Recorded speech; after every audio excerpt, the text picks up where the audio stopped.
Good evening to you all and welcome. My name is Stephen Irwin. I am the Treasurer of Gray's Inn for 2020. This is the third event mounted by the Inn, all virtually, to mark the 75th anniversary of the commencement of the first of the main Nuremberg trial. The anniversary was on the 20th of November. We are very privileged to have five most distinguished contributors to this evening's event. As those of you who have seen the material will know, but for the sake of clarity and subsequent viewings, they are as follows. The event is to be chaired by Master Howard Morrison, who is the President of the Appeals Division of the International Criminal Court. We also have Shehzad Charania, MBE, who is the Director General of the Attorney General's Office and formerly acted as head or was head of the International and EU Law Department of the Attorney General's Office. We have Master Bill Clegg QC, who has acted as counsel for the defense before the International Criminal Tribunal for the former Yugoslavia. We have Professor Charles Garraway, CBE, who's had a very interesting and varied career. He was a senior army lawyer, then a senior representative of the Red Cross. He has been the Stockton professor at the US Naval College, a visiting professor at King's College London, and was the general editor of the UK Manual on the Law of Armed Conflict. And finally, last but not least, we have a member of the Inn, William Shawcross CVO, who is a historian and journalist.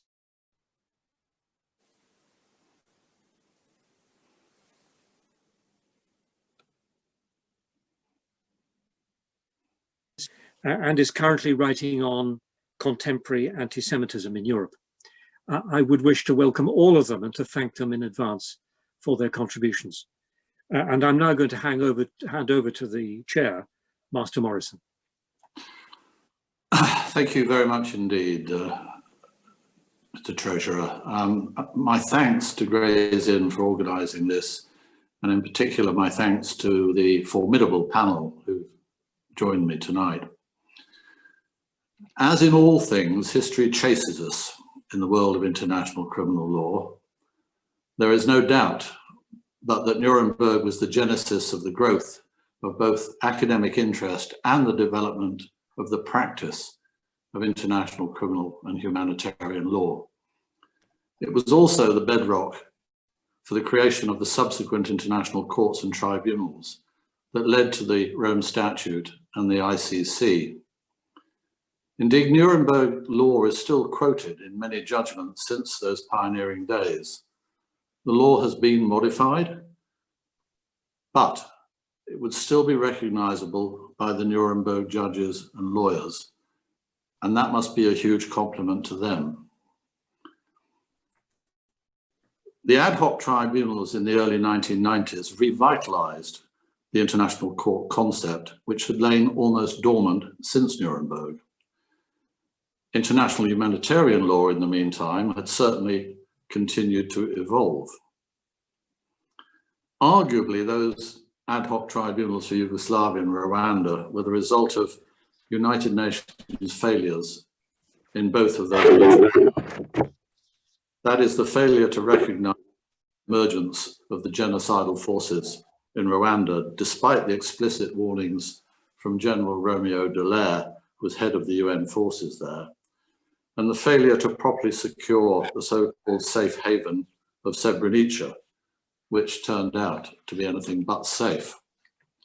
I have direct familiarity with both, having represented a Rwandan cabinet minister on charges of genocide at the Rwanda Tribunal, and having defended and then served as a trial judge at the Yugoslav Tribunal, particularly in the case of Radovan Karadzic, with emphasis on the momentous events at Srebrenica and in Sarajevo.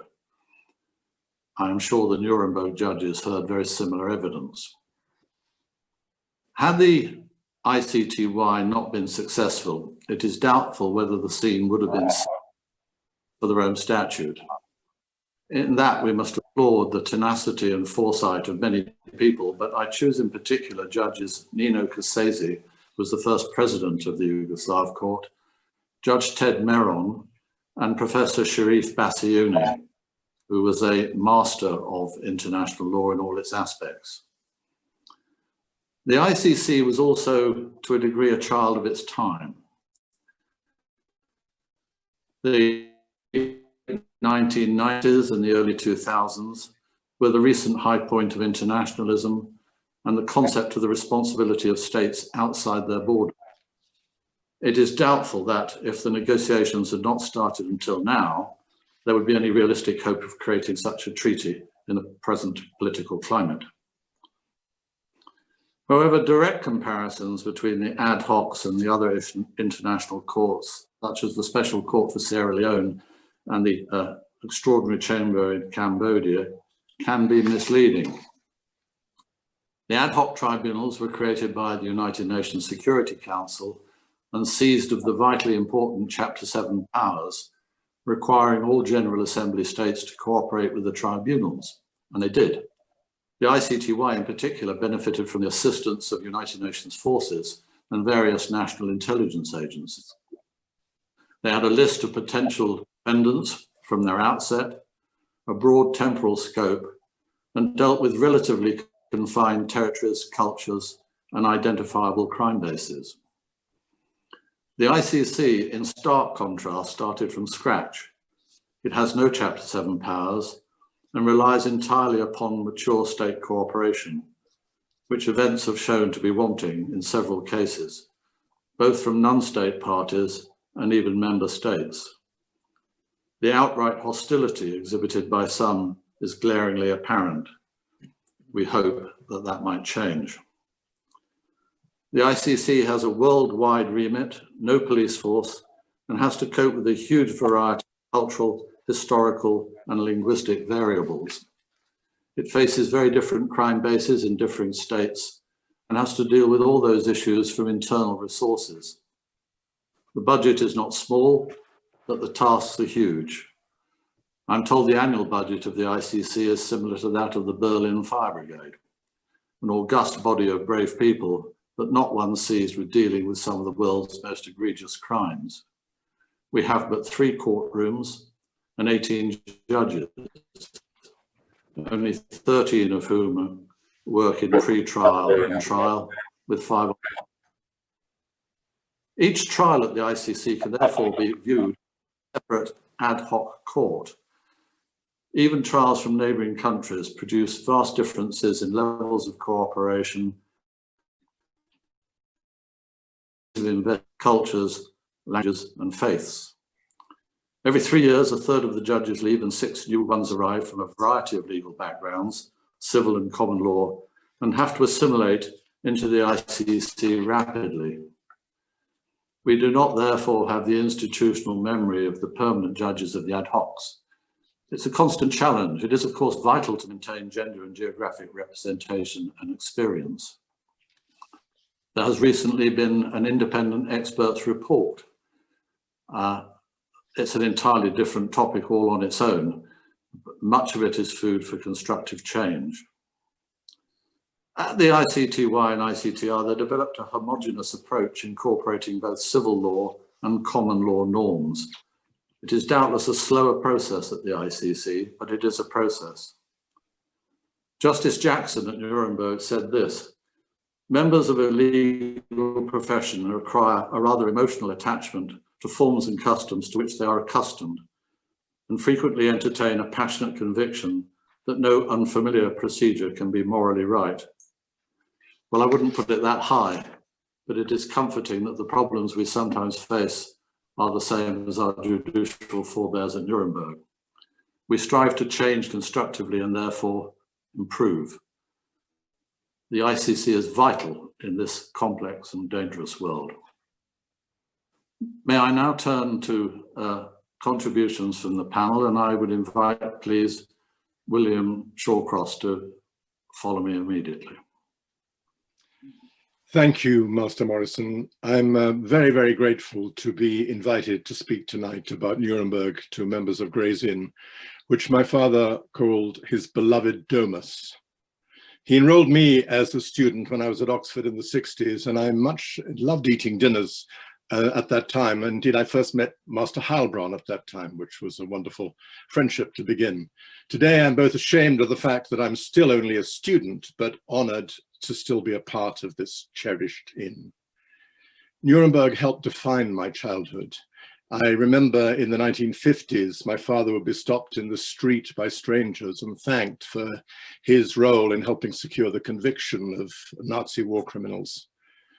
Most of my father's time as Attorney General in 1945 and 46 was not spent at Nuremberg, but on getting the Labour government's radical program through Parliament.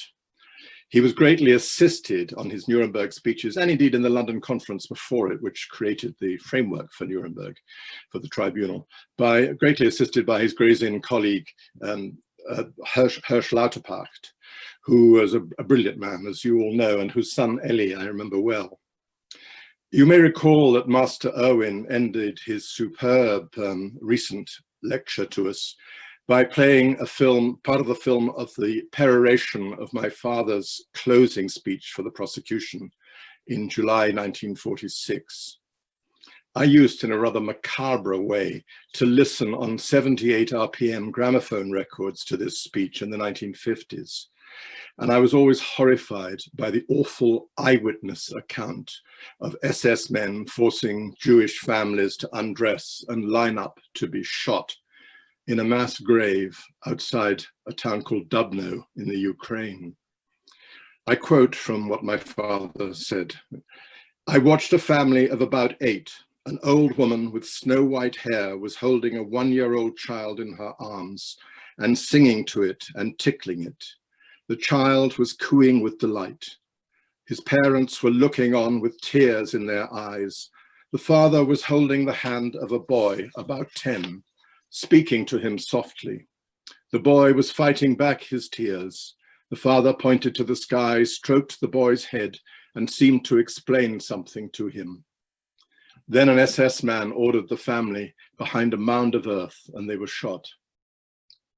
I could not understand as a child how my father could have seen such horrors. Eventually, I realized that he was quoting from the evidence of a German witness, an engineer named Hermann Graeber, the only German, incidentally, who gave voluntary, unindicted evidence for the prosecution. Rebecca West, who was covering the trial, wrote that my father's words were full of living pity, which gave the men in the box their worst hour. She said also that all the defendants, when my father read the story of the Jewish father and his son, all the defendants wriggled on their seats like children rated by a schoolmaster, while their faces grew old. The American writer William Shirer, who was also in the court, wrote how this eyewitness report of a comparatively minor mass execution brought a hush of horror over the courtroom when it was read. Yes, it was a comparatively minor mass execution. Rebecca West wrote afterwards that Nuremberg embodied the rhetoric of progress. The tribunal has had its critics, obviously, but it was, in all, a remarkable achievement. It played a vital part in amassing evidence of Nazi crimes, and that evidence in itself helped Germany to recreate a country reflecting its own prior genius. And as Master Morrison said a few moments ago, Nuremberg was the genesis of all subsequent international law. My father said at the time that it was crucial that the trial should stand as a milestone in the history of civilization, asserting that the rights of the individual transcend the might of the state. I quote, "States may be great and powerful. Ultimately, the rights of men, made as all men are made in the image of God, are fundamental."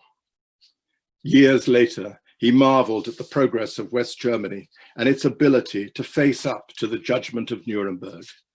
Since the war, he said, they'd made a notable contribution to the peace of the world and the welfare of all races. At Nuremberg, we designed a vehicle to anathemize men imbued with evil. But evil, alas, is eternal and reinvents itself with every age. Nuremberg could not, of course, eradicate the scourge of anti-Semitism, which after a post-war interval has now, alas, begun to spread again. I'm trying to complete a book on this grim and endless subject. It's terrifyingly hard to keep track.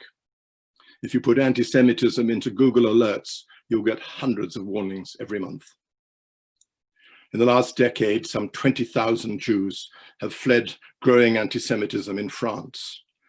Much of this comes from Islamist extremism, an ever more dangerous and nihilistic source of anti-Semitism everywhere today.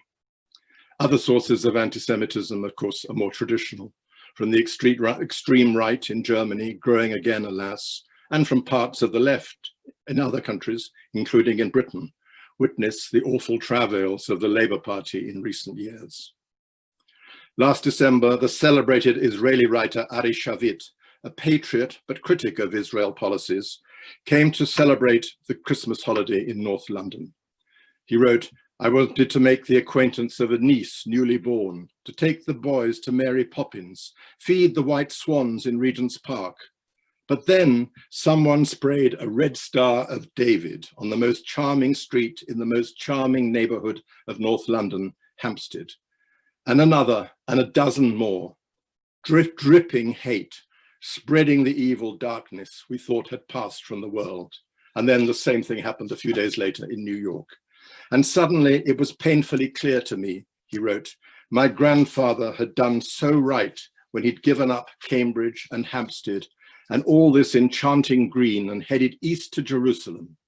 Suddenly it was painfully clear. It's crucial for us Jews to have, after thousands of years of persecution, our small and glorious and crazy state of Israel." May I close on a happier note? On my father's 90th birthday in 1992, my Gray's Inn gave him a wonderful house dinner, which my brother, my wife, and my sister and I all attended. My father's speech in thanks was really a love song to the inn, and he ended it by saying, "Let Gray's Inn survive long after all of us have disappeared from the scene. Let it survive as the domus, nay, the very citadel of the profession, dedicated to the cause of truth and justice, which is our perpetual and paramount retainer." I'm confident that Gray's Inn will always do just that. Thank you. Thank you very much indeed, William. May I turn now, please, to Professor Garraway and ask for his contribution. I first met Professor Garraway many years ago when he was prosecuting and I was defending an errant infantry lieutenant at a courts-martial, and we've been friends ever since. Charles. Thank you, Master Morrison, for your introduction, and Master Treasurer for your invitation. It's a pleasure for me as an inner Templar to make the virtual walk up Chancery Lane to be with you all tonight. I've been asked to talk on the role of the Red Cross and Red Crescent movement in the development of international criminal law, based on my own background of having been a legal advisor at the British Red Cross and having worked as a military officer on the UK delegation, drafting the Rome Statute and working with the International Committee of the Red Cross on that particular enterprise. I would pay a personal tribute to Michael Meyer, the head of international law at the British Red Cross, from whom I and many others have learnt so much, and who has contributed some thoughts for my presentation tonight. Some of you may wonder what the Red Cross and Red Crescent movement has to do with international criminal justice. But I would suggest, as Master Treasurer pointed out in his introductory session in this series, it goes back to the very foundation of the movement, following the Battle of Solferino in 1859. Henri Dunant and his colleagues brought together states to agree the First Geneva Convention of 1864. one of the earliest multilateral treaties in the codification of the traditional laws and customs of war, and the forerunner of what we know today as international humanitarian law. As a military officer, I worked with the law of armed conflict, as we still prefer to call it, on a practical and on an academic basis.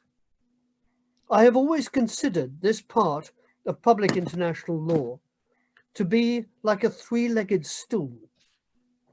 It must be clear, because it is soldiers who have to apply it. It must be credible, because commanders have to believe in it. And it must be enforceable, as otherwise, as was acknowledged by F.E. Smith in his address to the New York Bar Association in 1916, again referenced by Master Treasurer, it is not law at all. Whilst initially enforceability in the treaty law looked more perhaps at the responsibility of states than individuals, it was the ICRC, the International Committee of the Red Cross, who followed up the concept of individual responsibility resurrected at Nuremberg with the regime of grave breaches introduced into the four 1949 Geneva Conventions. This regime required states parties, of which now every state in the world is a party, to investigate and where appropriate prosecute the most egregious breaches of the conventions under the concept of universal jurisdiction. However, the movement also faced a difficulty. Whilst the movement works with states to uphold international humanitarian law, including the enforceability provisions, its remit is essentially humanitarian. And it is thus important that the key movement principle of neutrality is maintained in order to ensure access to all parties to an armed conflict. Only thus can it be enabled to fulfill its humanitarian duties. States would hardly grant access to prisoners of war if they felt that this could lead to war crimes charges. I speak from experience here, having been the legal advisor at our own prisoner of war camp in the first Gulf War, and having had to persuade the commandant of his obligation to allow the ICRC unfettered access to the camp. I might add that he took little persuading, as he recognized the usefulness of the advice that the ICRC delegation could, and indeed did, provide. This difficulty has been resolved in a compromise. Whilst the movement, both the ICRC internationally and the national societies within their own jurisdictions, wholeheartedly support the principles of international criminal law and are active in helping to construct the framework, specific exemptions are given from requirements to give evidence before courts and tribunals.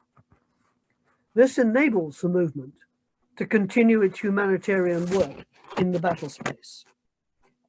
Thus, whilst the ICRC played a major and constructive role in the drafting of the substantive provisions of the Rome Statute, it negotiated specific provisions to protect its neutrality, in particular in relation to the giving of evidence. These provisions have been copied elsewhere, both in national and international jurisdictions. It will, of course, be the Red Cross or Red Crescent workers who will visit prisoners awaiting trial in these courts and tribunals for alleged war crimes in order to ensure that their conditions for detention are humane.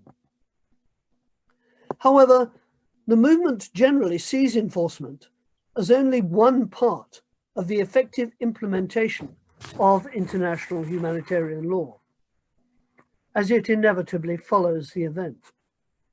The movement, both internationally and nationally, is involved in the dissemination of the knowledge of international humanitarian law to both military and civilian audiences, as well as assisting with military training in order to try to prevent war crimes occurring in the first place.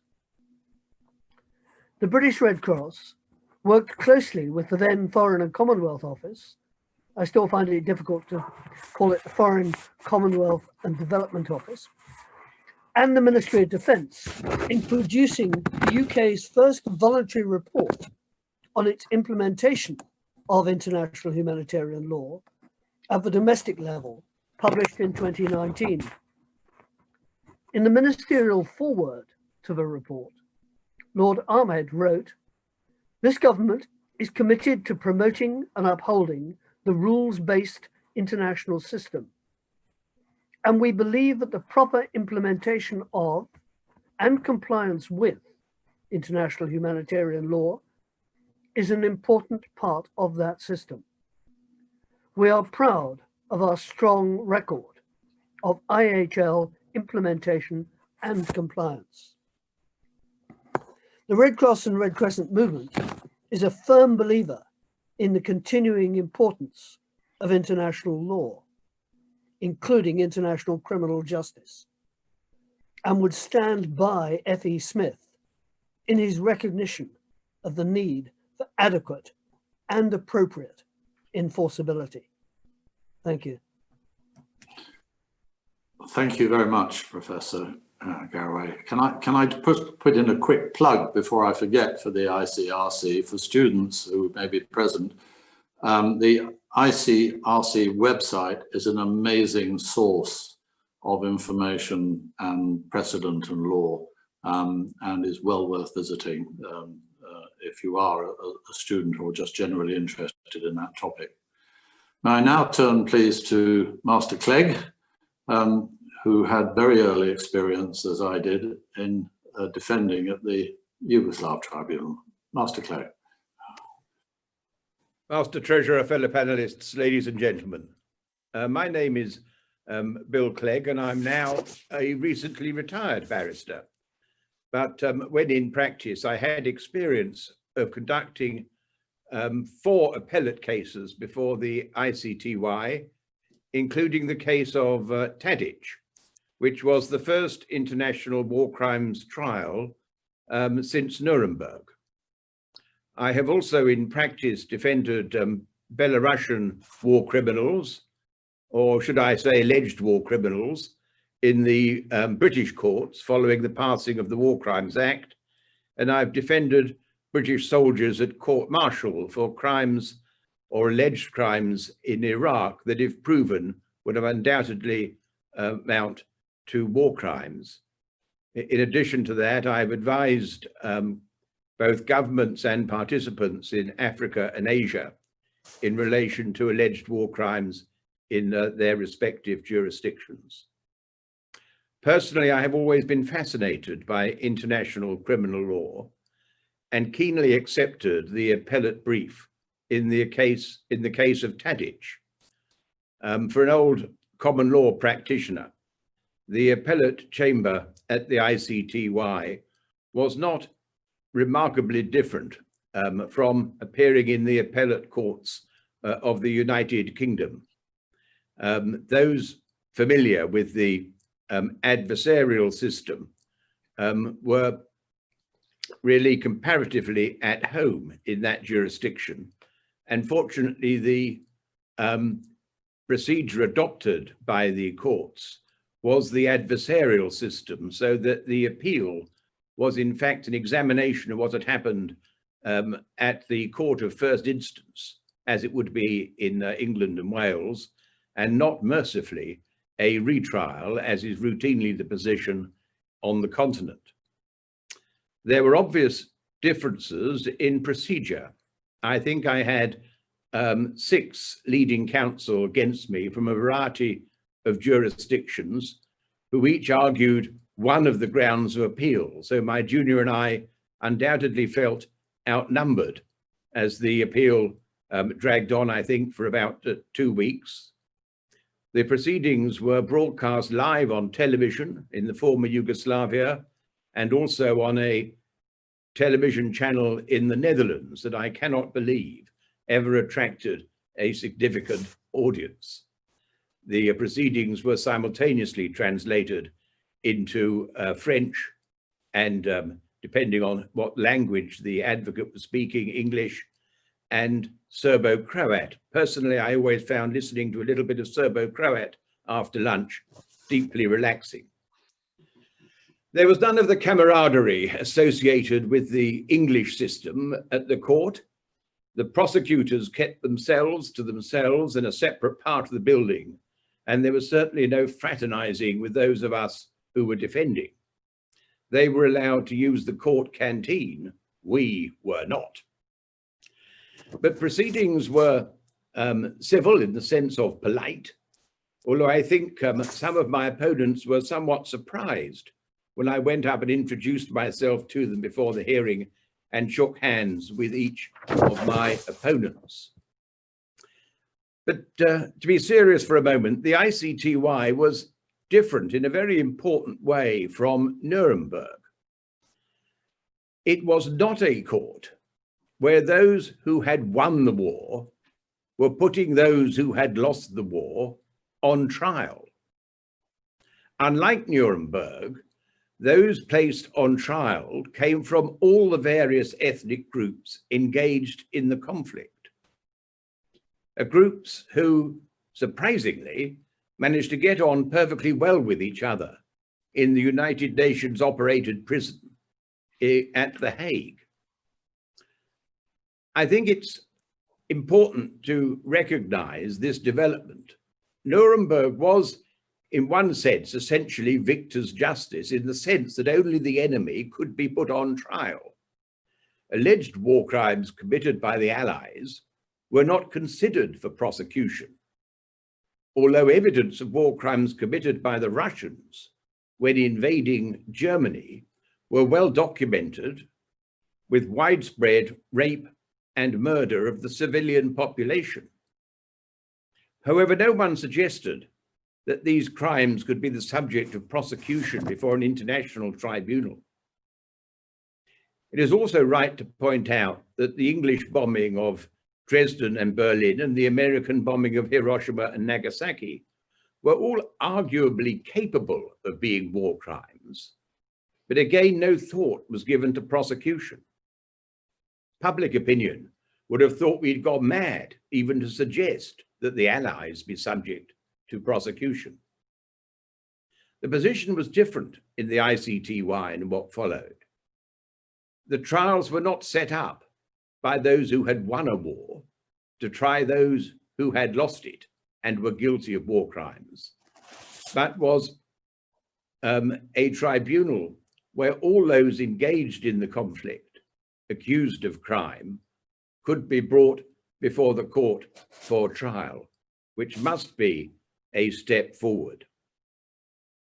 There had been, of course, many years after Nuremberg where war crimes had clearly been committed, sometimes routinely, throughout the world, in the Congo, in Vietnam, in Central and South America and Asia, without any international judicial intervention at all. And it took the widespread genocide committed in the former Yugoslavia, well reported in the international press, to eventually prompt the international community to set up the ICTY, being the first international court for the prosecution of war crimes since Nuremberg. Since then, much further progress has been made. But this is itself limited. 3 of the permanent members of the Security Council, Russia, China, and the United States, each refuses to accept the jurisdiction of the court. And one of the 3, the United States, has even imposed sanctions on officers of the ICC for investigating possible war crimes in Afghanistan. So even now, the 3 major military powers in the world do not accept the jurisdiction of the International Criminal Court, and each has been accused of war crimes. And as a consequence, the ability of the court to do what we would like it to do, namely investigate and prosecute war crimes, is limited. But sad though that is, it is better to have some justice than no justice at all. And although it is difficult to envisage any of the big three submitting to the jurisdiction of the court in the near future, there is still much work to be done. But one cannot help feel that the picture given to emerging countries is that there is one law for them and another for the big three. Something to think about.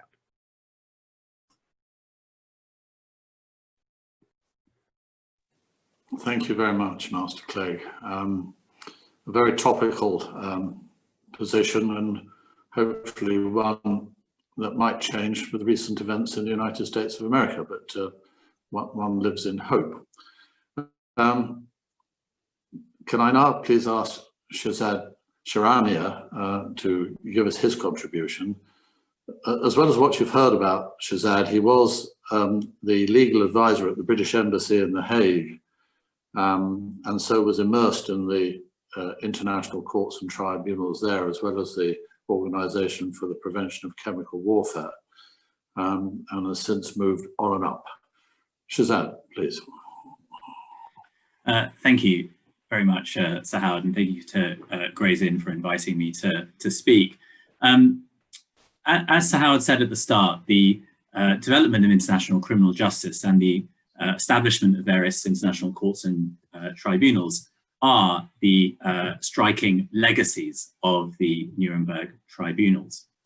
But I wouldn't have been able to say that in 1990, when in the decades following the conclusion of the trial, there had been no courts or tribunals established. And this all changed following the establishment by the Security Council of the ICTY and the ICTR.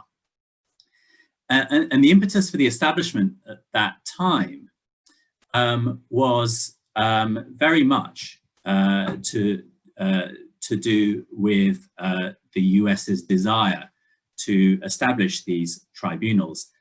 It wasn't at that time wholeheartedly supported by the UK, which was concerned about the mechanics of how such a tribunal would operate as a creature of the Security Council, but also, and this was a concern shared by many, that setting up the Yugoslavia tribunal and indicting leaders while hostilities were ongoing would hinder prospects for a lasting peace.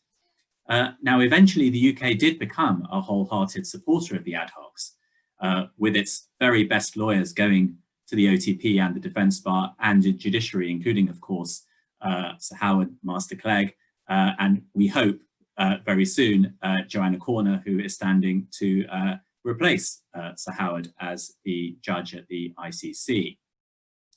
And it was in large part the momentum behind the ad hocs which helped generate the political will to hold the Rome Conference in 1998, which adopted the International Criminal Court Statute. And since Rome, there have been a number of other hybrid and international tribunals set up. And the UK has been at the forefront of their establishment and its governance. And it's been on the management committees of the Special Court for Sierra Leone, the Special Tribunal for Lebanon, and the Extraordinary Chambers in the Courts of Cambodia, making significant financial and personnel contributions to all three. Yet today, I think we have to ask ourselves the question as to whether, if we agree, as Sir Howard has said, that these post-Nuremberg courts and tribunals constitute a major legacy of Nuremberg, whether this legacy is under some threat today. And in particular, as Sir Howard has intimated, the International Criminal Court is at an inflection point and facing some difficult times. And I think those difficulties can be grouped into three buckets. So first, its credibility, second, its legitimacy, and third, its desirability. So with respect to its credibility, there have been around 15 cases which the prosecutor has initiated for core crimes. Yet only 3 of these have resulted in a final conviction. Most of the remainder failed at the pre-trial or trial stage. Now, I don't need to explain to this audience that a court cannot be judged on its conviction rate. But the ratio of convictions to failed cases presents real difficulties for states in providing support to the institution and justifying its value in political and financial terms. Now, with respect to its legitimacy, Chris Greenwood in his lecture last week summarized the situation well. While there are 123 states party to the Rome Statute, the majority of the world's population doesn't fall within its protection. And as Master Clegge has just said, some of the world's most powerful states are not party, including the US, Russia, and China. Some of the worst atrocities being committed today, whether taking place in Syria or elsewhere, are therefore not covered. And this is unlikely to change in the near future. You could add into this bucket that all the indictees of the court have been African, and that while many of the African situations have been self-referrals, in such situations, the court has only ever indicted those on the opposition or rebel side. So the accusations of victor's justice, to a large extent, continue legitimately to this day. But in my view, the real tension comes when considering the desirability today of the ICC. Now, progress since Nuremberg hasn't been linear. Following the conclusion of those trials, there was enthusiasm for a permanent court, but this fell by the wayside with the onset of the Cold War. And following the end of the Cold War, the 1990s represented the high watermark of international criminal justice, the ad hocs, the ICC, but also soon after, as I've referred to already, the courts in Sierra Leone, Lebanon, and Cambodia. But again, as Sir Howard said at the outset, I doubt anyone would argue that it would be extremely difficult, if not impossible, to set up the ICC or the ad hocs today. The politics just wouldn't stand for it. And we would not likely see a unanimous UN Security Council resolution in favor of the ad hocs, and a significant number of states and regions would be much more skeptical of the ICC today. Now, why is that? Obviously, there's the politics that's changed, and I've mentioned the disillusion around the conviction rate, but it goes well beyond that. The ICC cannot function without political support. No international court can, both from its members as well as non-members. And whether, as Master Clegge has said, it's the threat of sanctions against its personnel, or states not paying their dues, or witness intimidation, serious infighting between and within organs of the court, a lack of collegiality amongst judges leading to unedifying public disagreements, the allegations and proven cases of bullying and sexual harassment, mistrust between the court and its member states, or the annual cost of the court, which post-COVID will only become more difficult, the ICC is clearly in a difficult place. Now, some of these issues that it faces are not of its own making, and therefore it cannot be for the court alone to resolve. It needs the help of its member states, particularly with respect to cooperation, which Sir Howard has said has been found to be wanting in a number of respects. But the reality is now dawning on many states who have found their nationals in the dock, that the ICC is no ordinary international organization to which you pay money and are then able legitimately to direct its affairs. This is different, for example, to the OPCW or the UN. With an independent prosecutor and judiciary, the ICC is an independent actor operating in a political environment, making difficult and seemingly political decisions on case selection, and some might say also judicial determinations. And all this said, then, going back to the broader question of legacy, it's important to remember that the ICC doesn't represent the totality of international criminal justice. One of the biggest success stories of recent years is around the domestic prosecution of war crimes, which have taken place in a number of countries, including the UK, but around the world, as well as the increasing use of universal jurisdiction and other special courts that have been set up for a specific purpose, whether in Senegal for the Habre trial or in the Central African Republic, all of which cost a fraction of an ICC investigation. So ending on a positive note, it's my belief that the ICC is here to stay. The form it takes and its credibility, however, depends on the courts and on states' actions over the coming years. But in my view, the real future of international criminal justice is and must be in the domestic arena. Now, that's no bad thing. It's the basis upon which the court was founded, a court of last resort, which would only step in where states were unwilling or unable to take action themselves. That's the goal that we as an international community need to strive for and need to realize. Thank you.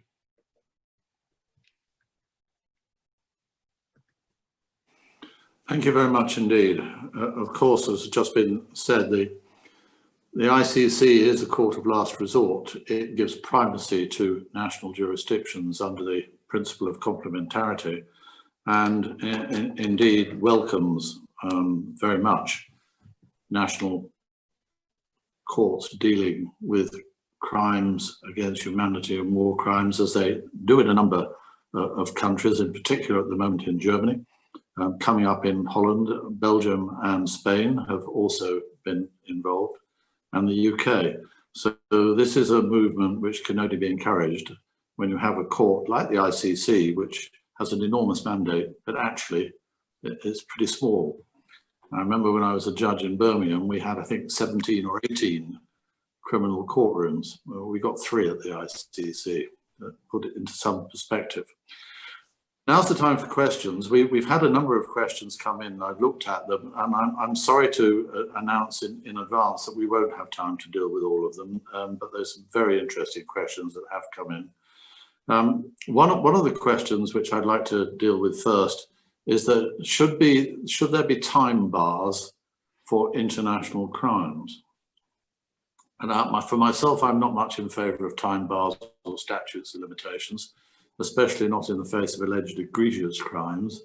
There's always a danger of not complying with treaty obligations, which, for instance, the UK is a signatory to, such as the Geneva Conventions and the Convention Against Torture, and perhaps being in breach of Article 27 of the Vienna Convention on Treaties, which says that a state may not rely upon national law to avoid compliance with treaty obligations. So there's a broad spectrum of views. Obviously, if it goes on too long, it's very difficult, and we've seen Nazi war criminals being indicted decades afterwards. But I throw this open to others for their views on whether or not we should be looking at a form of statute of limitations for international crimes. I would like to perhaps deal with this together with another question that's been asked about my views about the Australian investigations into their special forces that has recently come out. I have to declare an interest here as somebody who has himself been investigated for war crimes. I might add, I had an excellent defense counsel, or offer of defense counsel, I never needed it, in Professor Greenwood, as he then was, who volunteered to assist me. I am a firm believer in accountability. And in fact, I urged my own bosses to investigate me because I felt this is the price we pay in a democracy, and it is the price we ought to be prepared to pay. So I'm totally against time bars because many of these cases are very complicated and may take many, many years to even come to light. Which brings us, of course, to the Overseas Operations Bill, which is currently before Parliament. I think, with great respect, the government is actually going at the wrong target. It is not the question of prosecutions that is the problem. It is the problem of investigations. And there need to be proper, independent, and thorough investigations carried on right at the start. And I would urge people to have a look at the report of the Joint Committee on Human Rights of the Houses of Parliament, which I think sums it up very, very well. So yes, we do need accountability. There should not be time bars, but let's have a proper system of investigations. Can I just come in on the time bar point too? I completely agree with both of you. I would point to the trials of Radovan Karadzic and Ratko Mladic as being good examples why time bars would be seriously problematic. Those two individuals were ultimately indicted around 20 years after the crimes which they had committed. And if they had been time barred, then thousands of victims of genocide, as Karadzic was convicted for, would have not seen justice. And another example is President Bashir in Sudan. Now, he hasn't, he's an indictee, he hasn't stood trial, but it shows how a time bar could incentivize and encourage individuals in positions of power to hold on to those positions so that they never would otherwise see justice, because they would control the state apparatus, and they would be able to resist any attempt to go to an international court. Now that President Bashir has been removed from power, that has become, his appearance before the ICC has become a real possibility. Any time bar would have excluded that possibility by now. Can I add something? Sorry, after you. I'm sorry, I didn't mean to interrupt. I remember in the early 1990s when Mrs. Thatcher brought in her War Crimes Act. I don't remember the exact name of it. My father spoke very strongly in the Lords against it.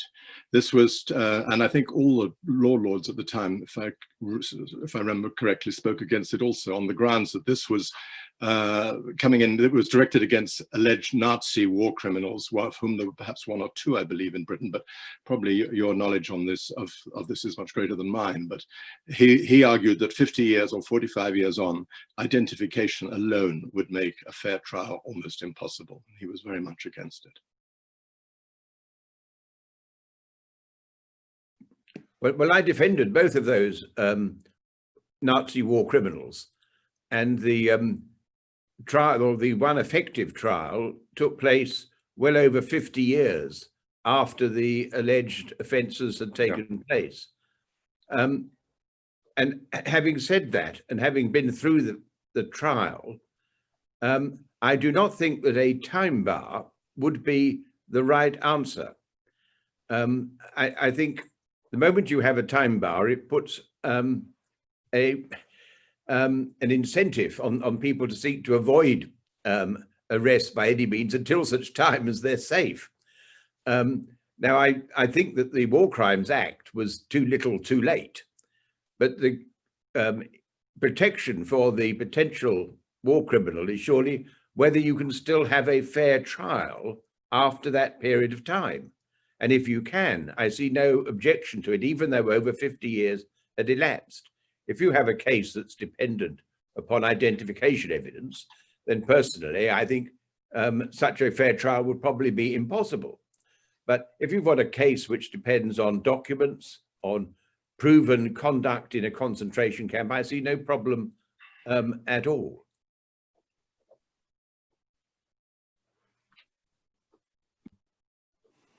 Thank you for that. Can we move on to a question which I think William Shawcross might be especially placed to answer? It was asked whether there's a blur between anti-Semitism and anti-Israeli sentiment, and can the two be conflated? Well, yes, obviously there is a blur, and I was about to type out an answer to that question. But briefly, my view is that the criticism of the government of Israel, like of any government, is always permissible. But in many cases today, the notion of anti-Zionism is often an excuse for anti-Semitism, and anti-Semitism is concealed by anti-Zionism. Oh, I'm only criticizing Israel, I'm not anti-Semitic. Well, very often that's not true. Thank you. And another question, which I think everybody can have a shot at, is this: do some types of law or legal systems lend themselves better to war crimes trials, common law, continental, adversarial, collaborative? Any views as to that? Because we have this continuing conflict, if I can put it in that way, between some judges and lawyers in the international courts who very much prefer their own system and very much disparage the opposite system. Well, inevitably, we're all going to prefer our own system, aren't we? And I suspect this is a panel that will think that the adversarial system is best suited to it. But I think one of the problems with the ICC and the ICTY is that the concept of the trial is to place before the court every act done by the defendant in order to prove perhaps 100, 200 separate incidents of genocide or war crimes, whereas in any court in this country, you would make a selection of sample counts and hence have much shorter trials. Now, I do understand the theory that everybody should have their day in court and every offence needs to be aired, but the result is that trials go on for years.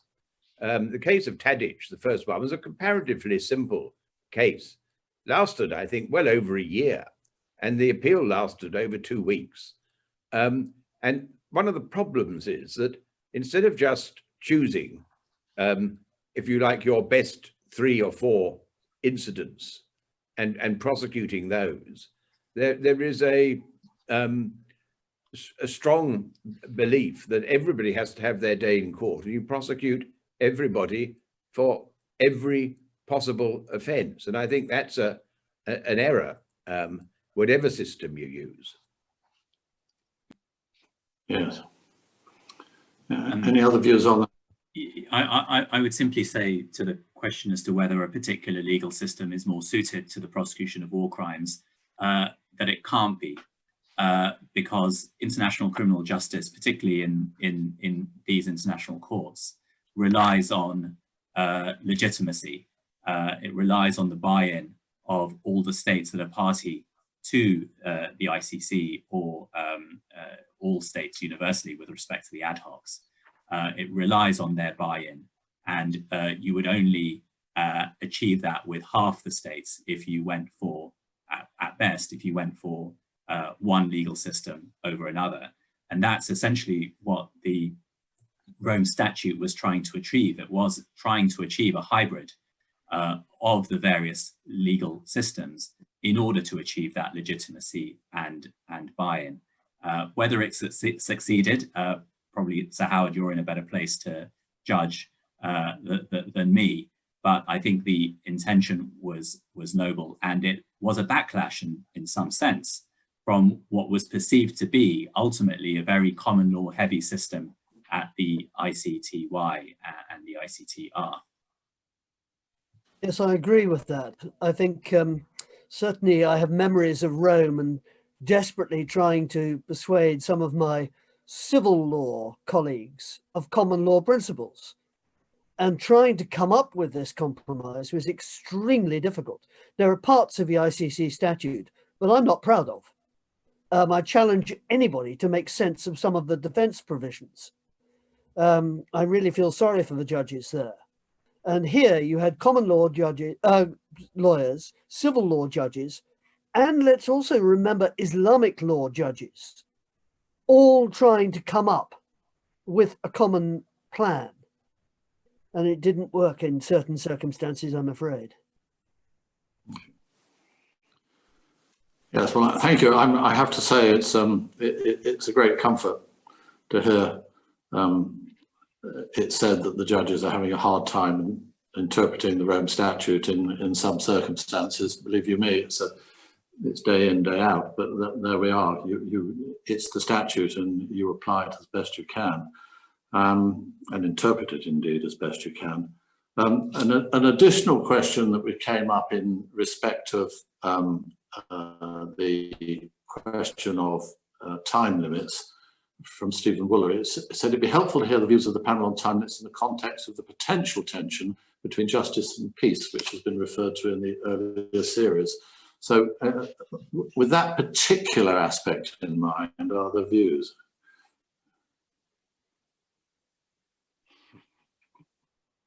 Yes, it's a nightmare. I've just completed 2 years on the group of eminent experts on Yemen. And here you have, again, an ongoing conflict with a group of experts presenting evidence on violations and possible war crimes in Yemen. And in fact, we urged a referral to the International Criminal Court. On the other hand, one has to say that what the Yemeni people actually need is peace, an end to hostilities. And simply having trials somewhere with hostilities continuing is not going to help them. This is an appalling balance that one has to work out the whole time, and which is why I'm glad I'm not a politician. Thank you. Well, one of the great phrases is no peace without justice. I have to say, there are many instances that there is a sort of justice, whether or not it is fulfilling the exact rule of law, but there isn't much in the way of peace. I prefer to turn it around, and I'd say, and I think you might agree, Professor Garraway, no justice without peace. Peace comes first, and then you start to apply the provisions that bring justice. It's terribly difficult to run courts in a country that doesn't have a system which can work, or for an international court to even intervene. When Syria, there was an attempt to refer Syria to the ICC, it fell in the Security Council, as we know. I think it's also worth just reflecting on what we mean by justice in that sense, and that justice can take various forms. It's not just about a court process. If we look at Rwanda, justice did take many forms. South Africa is another example. The two can interact, but we have to be quite flexible with the idea of justice in these situations. Yeah. Don't know how much time we have left now, but I'll certainly be stopped, I'm sure, by Treasurer when we do reach the absolute limits. A question which is perhaps it's one that's been going through the ICC since its early days. The question is this: would you suggest that there should be a dual process of facilitating justice? For example, an ICC trial and a restorative process, as traditionally seen in African communities. This is especially true given that most indictees before the ICC are in fact African. And I suppose one could look at the Gacaca courts in Rwanda and the Truth and Reconciliation Commission in South Africa as being some example of that. Is it something that should go hand in hand? I think I'd come back to another part of my dubious past, which Master Morrison, you know about, when I was in Iraq and we were trying to set up a special tribunal for Iraq. At that time, I said to the Iraqis that the maximum number of people that the special tribunal would be able to try would be in the 20s. And I was basing myself on Nuremberg. I said the problem that people faced was the people in the streets were not too concerned about the big top leaders. What they were concerned about is the person who lived next door to them, who'd kidnapped their wife, killed their child, etc. And there had to be a holistic approach to international criminal justice, where you didn't just look at the top people. Of course, they had to be dealt with, but you had to have something to deal with the situation lower down, because without that, you could never have any form of reconciliation.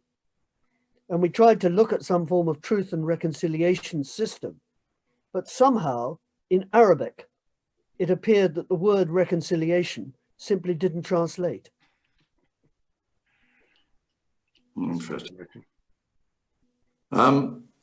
It's been suggested that because conflicts and atrocities have continued since Nuremberg, that Nuremberg was not a success, from one questioner, to which my answer is this, that human behaviour continues to be as horrid as it's always been, and that's no reason not to try those responsible and thus allow impunity or immunity. We don't see national courts as a failure because they do not deter all crimes. And there's no reason why we should take the same, any different view, I think, with international courts. In fact, I'd say it's even more important because international courts are particularly seized of trying the people at the top of the administrative and military hierarchy, who perhaps bear the most responsibility. And if you allow either immunity or impunity to rule the day, then you are certainly not going to allow any form of deterrence to have any effect whatsoever. So I think the answer to that question is no, Nuremberg was not a failure. In fact, it was a pretty outstanding success because it has led to the viewpoint that we must do something to stop these egregious, as best possible, to stop these egregious offences or alleged egregious offences. I see that we're joined by the Treasurer. Well, I have reappeared because I think we need to draw this to a close before too long. But I'm going to indulge myself by asking one more question for the panel to think Please. about. I would be very interested to know if the panel members think that there could be a different approach, either to engage national systems more effectively in addressing war crimes or atrocities, or in addition, to enhance the international buy-in to the international jurisdictions which form the safety net where the national systems don't operate. So do you, each of you, have ideas as to how we might look to improve engagement on a national or international level in the future? Yeah, I mean, certainly as far as the ICC is concerned, there is an enormous outreach program. And part of that outreach program is to get the idea abroad and international jurisdictions that complementarity is the principal function of the ICC, to try and get people to try cases at home. Of course, where a state has completely failed or is impossible for a court system to work, that isn't going to happen, in which case one might look at more universal jurisdiction. But I think it is very important that there is more outreach and more effort made in national jurisdictions to take it on board. Unfortunately, we have seen in some circumstances where in national courts, people have been convicted on courts-martial and then have been subsequently pardoned. That doesn't hold a great deal of confidence that in some places that system might prevail. It must surely hinge upon the confidence that the national judicial system has, both locally and internationally. I mean, the position here in the United Kingdom is that we have taken the role of trying war crimes committed by our nationals and people who live here nationally. We have prosecuted the Nazi war criminals, albeit a little bit late in the day, and we have had a number of trials of British soldiers who are alleged to have committed war crimes in Iraq and Afghanistan, where the facts of the case would undoubtedly fit the definition of crimes before the ICC, but have been tried normally at court-martial on offences of murder rather than war crimes. It matters not how you call it. The crime itself has been investigated and prosecuted locally here. So that is surely a good illustration of how a local the national jurisdiction can prosecute war crimes, but does anybody have any confidence that in a country where there is still potential conflict, that you are going to get the same confidence that the judicial system is going to operate in a way that will produce a just verdict? Yeah, well, this is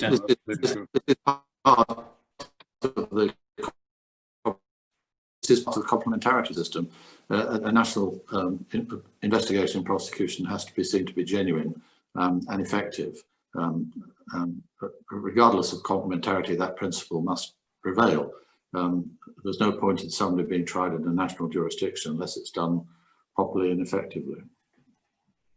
And isn't it also the case, I mean, that there's been a lot of ambulance chasing isn't the right phrase, but there have been several dubious solicitors' offices in this country which have pursued British soldiers on completely spurious and dishonest grounds. But that's not for a criminal prosecution. That's suing in the civil courts for damages for what may or may not have been a war crime.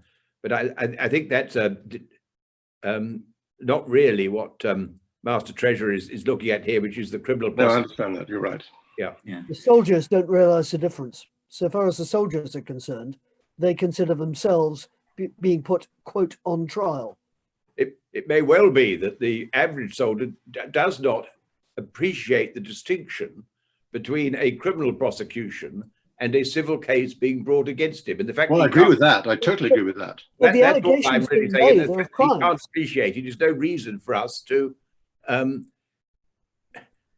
No, I think for an average soldier, either condition, either kind of case is ghastly, particularly and if it's a false case or if they're innocent, it's just appalling. And I think that there are soldiers being pursued years and years and years later by very dubious law firms, which I think has been appalling for them. Well, I think we should neither insult soldiers nor lawyers, but I wonder if I could steer the panel back to what I was trying to get, which is, what have you suggestions for how the effectiveness of either national or international prosecutions could be improved? So, I think the strength of the ICC, one of the things that the ICC has really led to is more and more states introducing domestic legislation to enable them to try these sort of cases.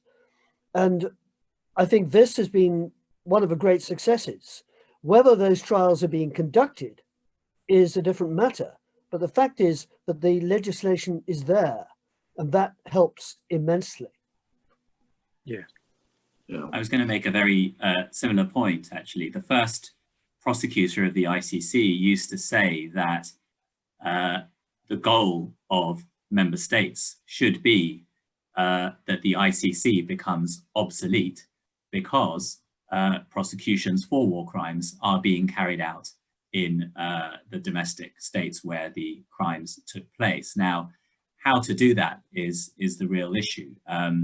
There's a question of political will, and the ICC ruled in the Kenya cases that with respect to post-election violence, Kenya didn't have the political will to prosecute and so therefore stepped in.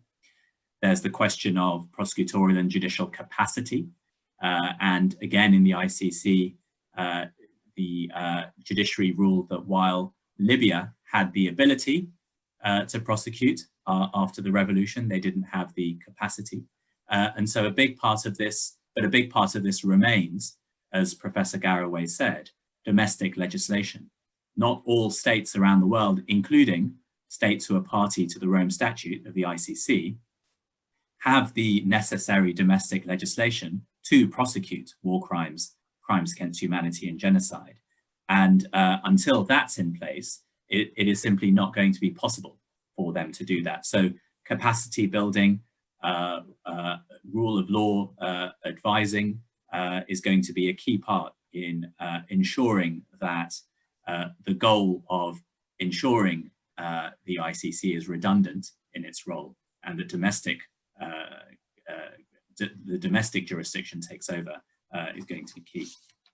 Yeah, I couldn't agree more with that. It's one of the constant dilemmas as to the question of the state not only cooperating with the court, but cooperating with its own judicial system. While one, in an ideal world, you wouldn't have the ICC because states were doing their own. I think that's a lovely idea, but I think it's wishful thinking, and the history has shown us that simply doesn't happen. Where it does happen, it's extremely welcome.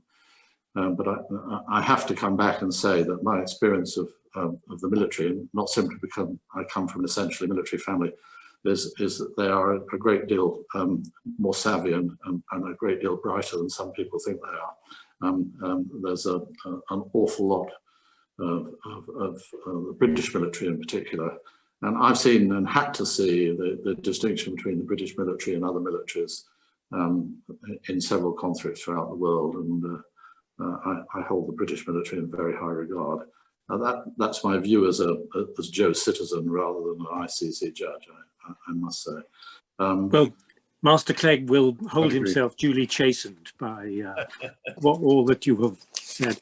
I'm going to say thank you very much to all of you now. I think we must draw this to a close. This has been a most interesting evening, and we've had an enormous range of contributions from you all and from the questioners.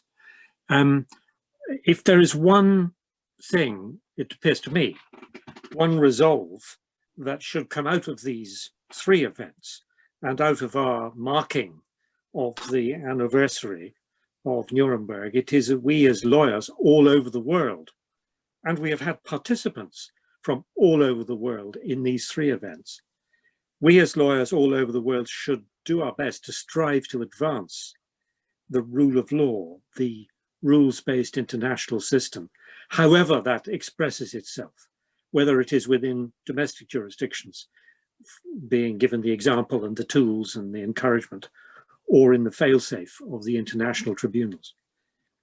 That, it seems to me, is the message that should emerge from all of this. May I thank you all very much indeed for your contributions to this evening. And I hope that those who have been listening will have found this every bit as interesting as the previous events. And with that, say good night to all of you who participated. And thank you very much indeed. Thank you.